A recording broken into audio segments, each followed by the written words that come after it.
Agradecemos al maestro Alonso González Villalobos, director de ABA México, por su participación.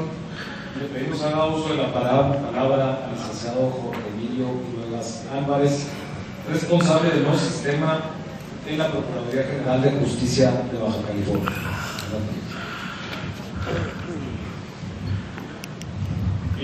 Buenas tardes ya. De entrada, primeramente agradecer la invitación que nos hizo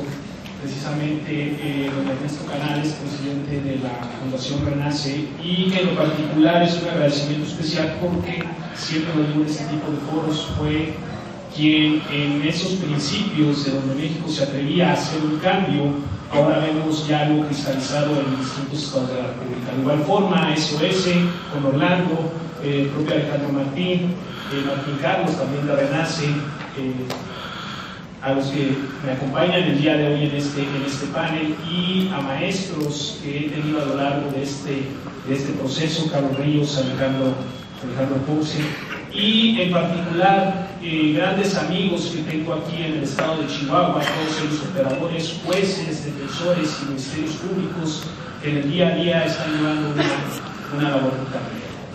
Yo creo que este código o esta iniciativa presentada por la CETEC, que la verdad me sumo a lo que menciona Alonso en esa labor titánica de intereses y discusiones, y que finalmente concretizan en un planteamiento que sienta las bases de un proceso penal acusatorio adversarial, que sin embargo, desde mi muy particular punto de vista,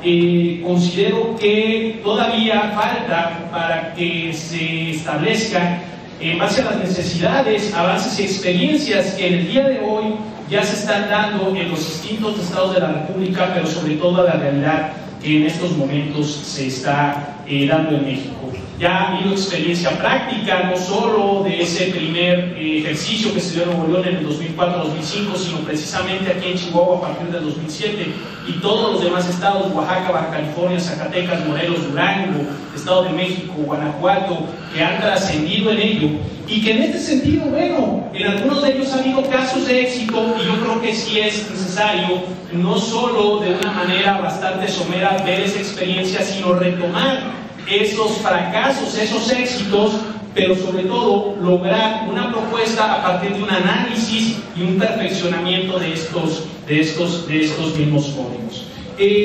Mi participación lo voy a centrar en 6 puntos primordiales, y que precisamente lograr proponer una contribución hacia esa mejora que necesita esa iniciativa. Primero considero, bueno, que existen todavía reminiscencias del sistema escrito, ciertos formalismos, ciertos temas legalistas, y que en definitiva, y entiendo esa parte, a nosotros nos ha pasado, esa resistencia al cambio es bastante grande, y temas como por ejemplo plantear un esquema muy similar a lo que sería el procedimiento penal del sistema tradicional con esas mismas etapas, ciertamente es parte de trascender a un cambio o buscar un enjuiciamiento distinto. Temas como por ejemplo la prueba ilícita recogida desde su concepto de sistema tradicional, si bien no de forma expresa, pero que sí en algunos artículos se inserta y que se da obviamente entender esa reminiscencia o resistencia al cambio. Por ahí, dentro de esta parte general, también entiendo unos puntos importantes se aplican en lo que sería el abuso que se está dando, o no el abuso, la procedencia de los delitos en los cuales se puede ejercer la acción penal privada, que también desde mi muy particular punto de vista, en los últimos años parece que se quiere desaparecer PGR y dejar pues que los estados se hagan cargo de todo y que los particulares de aquellos asuntos federales tomen la batuta. Yo creo que es una obligación del Estado precisamente, y habría que tomar puntual atención en ese planteamiento. El segundo punto es el relativo a la investigación. Cuando se inicia un nuevo sistema, se piensa que con la capacitación de jueces, defensores y ministerios públicos se tiene la viabilidad del mismo, y que en definitiva el sistema de audiencias es lo que logra dar ese cambio al servicio de justicia. Sin embargo, se nos olvida que precisamente ante las exigencias que representan las audiencias públicas, pero en particular la audiencia de juicio oral, en la cual tendrá que ir cada una de las pruebas, llámese víctima, testigo, el propio policía, el perito, ser cuestionado por la defensa bajo el control social y de cara a un juez, 3 jueces en este caso, precisamente es lo que hace que en este nuevo sistema esa investigación que yo he denominado extinta en nuestro sistema mexicano se ponga en evidencia. Y que en este sentido yo sí considero que sería bastante bueno empezar a quitar ciertas reglas que se van y se contienen o regulan al interior de esta iniciativa del código y que por técnica legislativa, entiendo yo, deben contenerse más en protocolos o manuales. De entrada se vuelve bastante complicada la investigación y si además la regulamos de forma excesiva, se va a seguir hablando de esa famosa prueba preconstituida, no de forma textual, pero sí, al menos se da ese sentir, y que se pueda en determinado momento objetar ciertas reglas de previo ilícito, debido proceso, bajo ese concepto que tiene la Corte de un sistema tradicional. Si cambiamos de la forma de juiciar, cambiemos esos conceptos de previo ilícita y debido proceso. También dentro de esta parte de investigación, creo que hay cierta confusión en cuanto a lo que es la cadena de custodia y que todo ese procesamiento de la evidencia, le llaman cadena de custodia, siendo la cadena de custodia, palabras coloquiales, el acuse y recibo de aquella evidencia que es levantada. Y que en ese sentido también vuelve precisamente a hacer una regulación excesiva de la misma y que en ocasiones puede desembocar en ciertas reglas también prueba tasada que violentan lo que dispone la propia Constitución en cuanto a la libertad probatoria.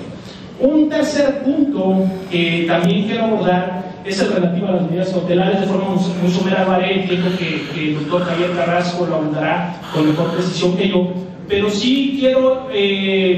puntualizar que en México el sistema penal mexicano se sostiene bajo la cultura de la detención y queremos que la detención y que la prisión preventiva sea la solución de todos los problemas que tienen que ver con la inseguridad en México. Queremos detener para que se disminuyan los delitos, queremos detener para que se prevengan los delitos, queremos detener para que exista una reinserción viable y creo que esos no son los fines. Tenemos que buscar precisamente una visión integral del servicio de justicia para en cada uno de esos momentos lograr profesionalizar a cada uno de los actores que trascienden en ellos. Un cuarto punto que tiene que ver con las salidas alternas, en particular el criterio de oportunidad y el procedimiento abreviado, de igual manera entiendo que es una de las áreas de oportunidad y que en lo particular en la experiencia que me ha tocado vivir básicamente en Oaxaca y Baja California, sigue habiendo un uso bastante bajo de estos mismos, siendo que es un instrumento de política criminal que las instituciones de procuración de justicia pueden de buena manera utilizar para poder eficientar el trabajo que realizan. En ese sentido les comento los criterios de oportunidad que a lo largo de año y medio que tenemos el sistema en Baja California, particularmente en Mexicali, corresponden al 12% de los ingresos y que en este sentido en un planteamiento que se hizo con una prognosis de las salidas que pudiera tener el sistema, todavía no alcanzan ese 15% que puede plantear la viabilidad al sistema. Y en cuanto al procedimiento abreviado y el procedimiento simplificado, también considero como un instrumento de política criminal que en definitiva no regularlo de forma tan cerrada en el Código Procesal, pero sí mayor vigilancia y lineamientos al interior de las propias procuradurías para que precisamente los ministerios públicos, aun y cuando ahora sustentan y se hacen responsables por sus decisiones, no engendren en determinadas decisiones, valga la redundancia, cierto aire de impunidad en el sentir ciudadano. Un quinto punto, y creo que como el último cobra puntual atención, es lo relativo al principio de inmediación y lo que tiene que ver precisamente con la incorporación de la lectura en la audiencia del juicio oral y en lo que se equipara con la prueba anticipada. Particularmente me preocupa el artículo 12 y lo voy a leer porque creo que de ahí se desprende un poquito de dónde viene esa intención. El artículo 12 de la iniciativa menciona: toda audiencia se desarrollará íntegramente en presencia del juez, así como de las partes que deban intervenir en la misma, con las excepciones previstas en este código, que en este caso, bueno, podemos entender que es la prueba anticipada o la prueba anticipada como tal, sin que el juez pueda delegar en alguna otra persona el desahogo de la misma. Pero el siguiente párrafo menciona: la inmediación debe entenderse como una técnica de desahogo de prueba, no como método para el convencimiento del juez. Y un minuto, cierro rapidísimo. Considero precisamente que este último párrafo verdaderamente desentraña un poco, va en contra de lo que es el sentido de la inmediación. Lo decía el día de ayer el maestro Fabio: el ver y oír a las personas permite crear un juicio mucho mayor sano. Yo creo más en lo que veo, no en lo que leo. Y en ese sentido, toda esa reglamentación, incluso la posibilidad de que periodistas policiales puedan pasar a juicio como prueba respecto de lo que viene un imputado, en definitiva podría estar violentando ciertas disposiciones. Y por último, el tema de los recursos, también hablo un poquito del caso de la apelación. A nosotros nos tocó un caso de una extorsión por un policía ministerial, donde aun y cuando tenemos la posibilidad de que haya revivir, que verdaderamente a un proceso de nulidad, resolvió directamente el tribunal sin esa inmediación tan requerida. Concluyo finalmente, yo creo, como bien lo dice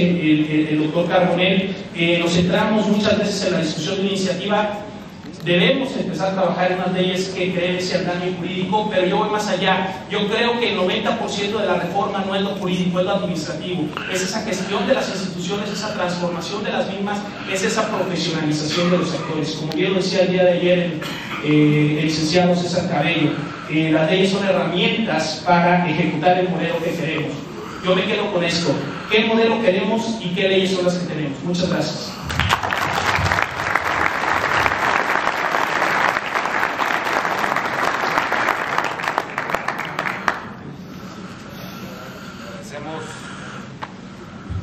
Agradecemos la participación del licenciado Jorge Emilio Villegas Álvarez, responsable del nuevo sistema de justicia penal en la Procuraduría General de Justicia de Baja California. Y le pedimos su intervención, su participación al doctor Gerardo García Silva, director académico del Instituto Mexicano del Juicio Oral. Por favor, doctor. Muy buenas tardes, tengan todos ustedes. Pues lo primero que queremos hacer, igual sumándome a mis compañeros, pues agradecer la enorme distinción y privilegio que nos hace